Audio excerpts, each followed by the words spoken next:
Humans are new to the galaxy and seen as weak labor workers. The main character, Eli, is a quiet human maintenance worker. He cleans floors, walls, and unused hangars. Aliens ignore him or look down on him. Eli is assigned to clean a restricted hall. This hall belongs to elite alien warriors. He is warned, do not touch anything that belongs to them. A tall alien woman enters the hall. She is a feared warrior commander. Her armor is old, dark, and covered in battle marks. Other aliens bow or step away from her. Eli notices her armor is damaged and dull. He feels nervous but curious. Humans are known for careful hands and tools. After she leaves, Eli begins cleaning nearby metal. His human polish tool reacts strangely to alien metal. Light spreads across the armor piece she left behind. The armor begins to shine like a mirror. Welcome to my channel Starlight Sci-Fi Stories. Thanks for watching. Please like and subscribe. The space station Carthel Prime never slept. Its lights stayed bright at all hours. Its halls echoed with heavy steps, sharp claws, and metal boots. Ships arrived and left without pause. Warriors, traders, and rulers from many worlds walked its wide corridors.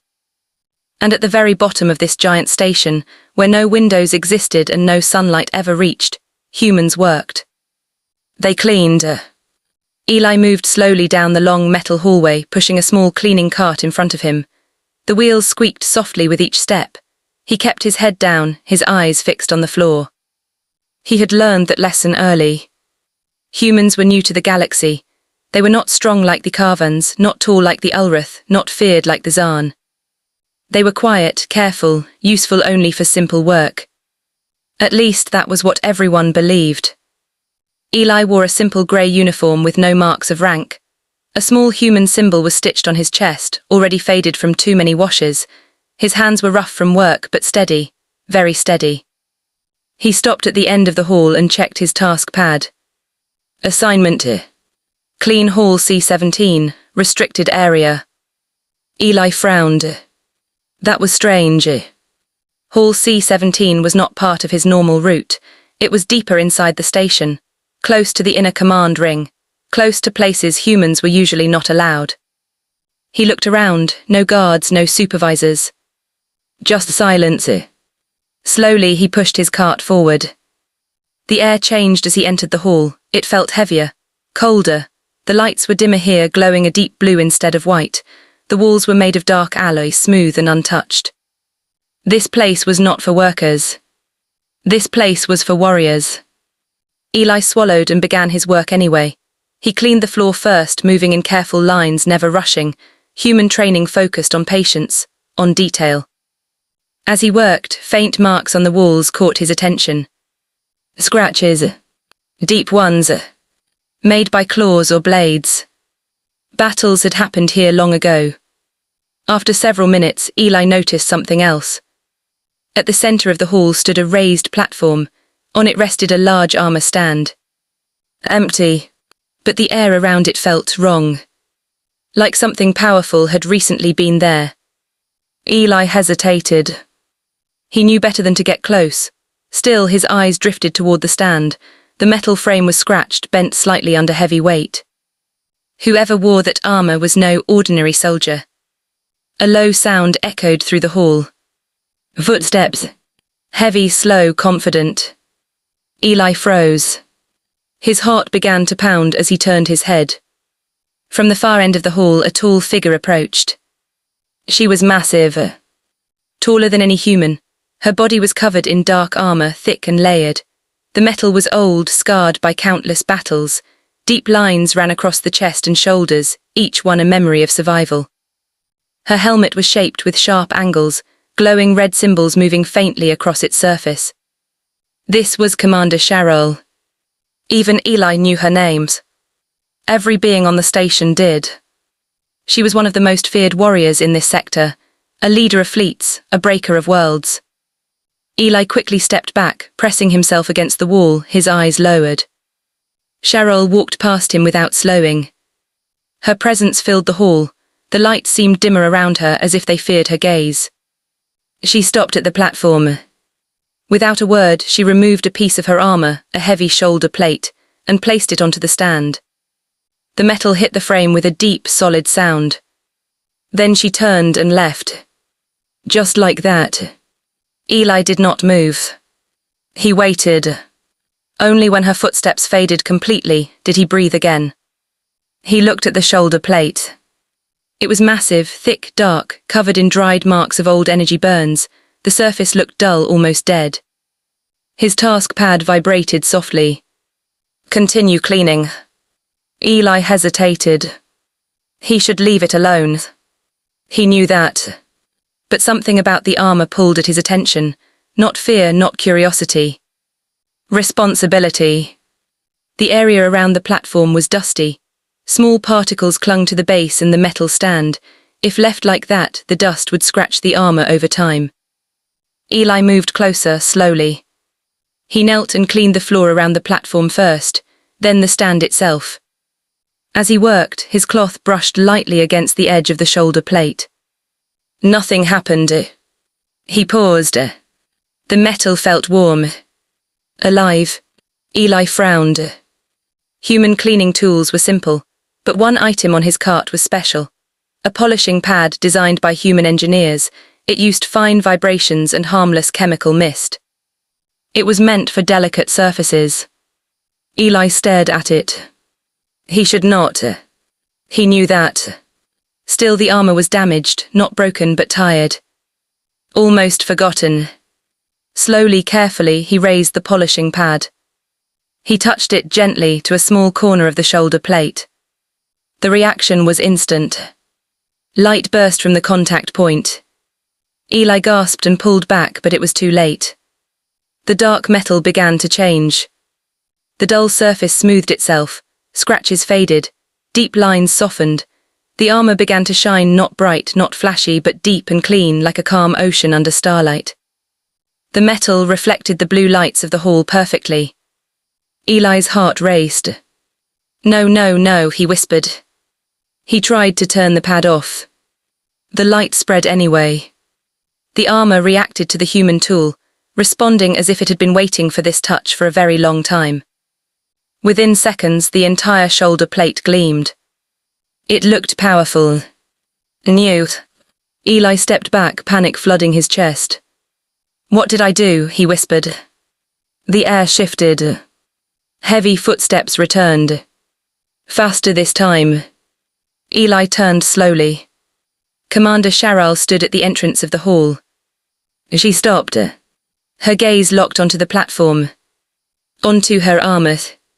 The hall went silent. Even the low hum of the station seemed to fade. Charal walked forward, each step slow and controlled. Her eyes never left the shining metal. She reached the platform. She touched the armor. Her hand froze. The glowing symbols on her helmet flared bright red. Eli's legs trembled. Guards appeared at the edges of the hall, weapons rising. Charal turned her head. Her gaze fell on Eli. For a long moment, she said nothing. Then, in a voice calm and sharp as a blade, she spoke. Human. Eli swallowed hard. Yes, Commander. She lifted the shoulder plate. The light reflected across the hall. Do you know, she asked slowly, what it means when a warrior's armor shines like this? The guards tightened their grip on their weapons. Eli opened his mouth. No sound came out. The commander stepped closer. Her shadow covered him completely. The station waited. And the galaxy held its breath.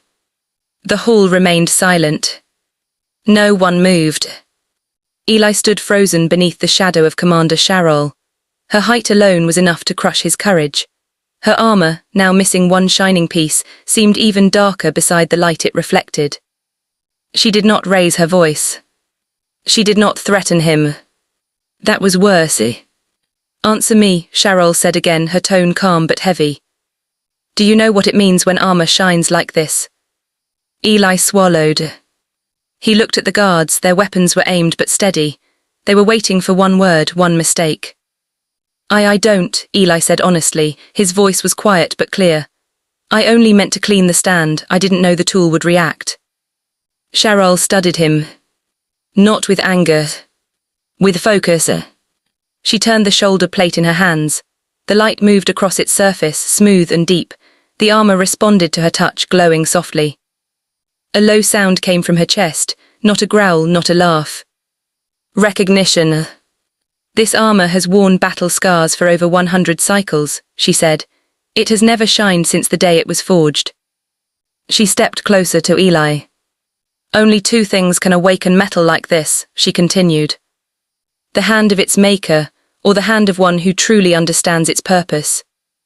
Murmurs spread through the guards. Eli's eyes widened. I don't understand, he said quickly. I'm just a cleaner, a worker, humans don't. You are human, Sharol interrupted. That is already clear. She turned sharply and faced the guards. Lower your weapons. They hesitated. Then obeyed. The weapons lowered, but the tension remained. Sharol looked back at Eli. You will come with me, she said. Eli's heart dropped. To where, he asked. To the forge chamber, she replied, and you will bring your tools. Two guards stepped forward, not rough, not gentle. Firm. Eli pushed his cart as they escorted him deeper into the station. He felt eyes on him from every corridor. Whispers followed his steps. A human had touched warrior armor. A human had changed it. The forge chamber was massive. Heat rolled through the air, heavy and dry. Machines lined the walls, ancient and powerful. At the center stood a circular platform covered in symbols older than the station itself. Sharol placed her shoulder plate at the center. Begin, she said. Eli hesitated. I don't know what you expect, he said. I didn't plan this, I don't even know how it happened. Sharol crossed her arms. Then do what humans do best, she said. Work. Eli took a deep breath. He pushed his cart forward. He cleaned first. Not the armor. The platform. Dust, oil residue, fine metal flakes. He worked slowly, carefully. His movements were calm, focused. The watching aliens shifted uneasily. This was not how armor rituals were done. Eli then examined the shoulder plate. He did not rush. He touched it with bare fingers. The metal was warm. Responsive. Like it was listening. Eli activated his polishing pad again, lowering its power this time. He adjusted the vibration frequency, something no one had ever taught him to do. He just felt it was right. When the pad touched the armor again, the light returned. Stronger. The symbols carved deep within the metal began to glow, lines appearing that had never been seen before. The forge machines reacted. Energy readings spiked. Impossible, one technician whispered. Sharol stepped forward, her eyes wide. The armor was not just shining. It was changing. Layer by layer the metal aligned itself, weak points sealed, old damage vanished. The shoulder plate became something more than it had ever been. When Eli finally stepped back, sweat dripping down his face, the chamber was silent. The armor hummed softly. Alive. Sharol lifted it slowly and locked it back into place on her armor. The moment it connected, a wave of energy rolled through the room. Sharol gasped. Not in pain. In clarity. She straightened, her posture sharper, stronger. I feel complete, she said quietly. She turned to Eli. Then to everyone's shock, she knelt. A full warrior's kneel. Gasps filled the chamber. To kneel before an outsider, someone whispered. Sharol removed her helmet.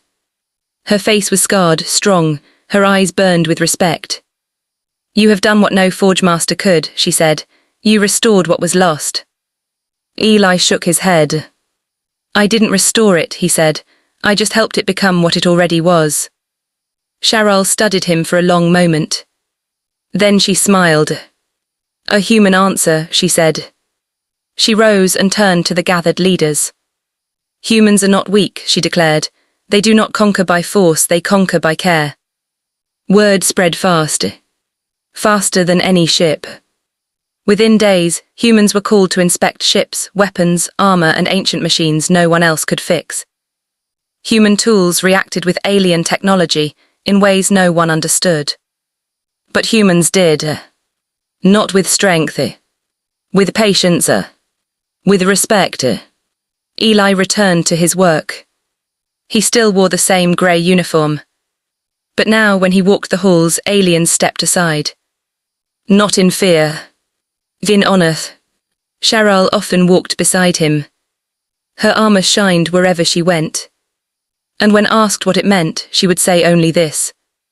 In a galaxy of warriors, the human reminded us that power lasts longest in the hands that choose to care.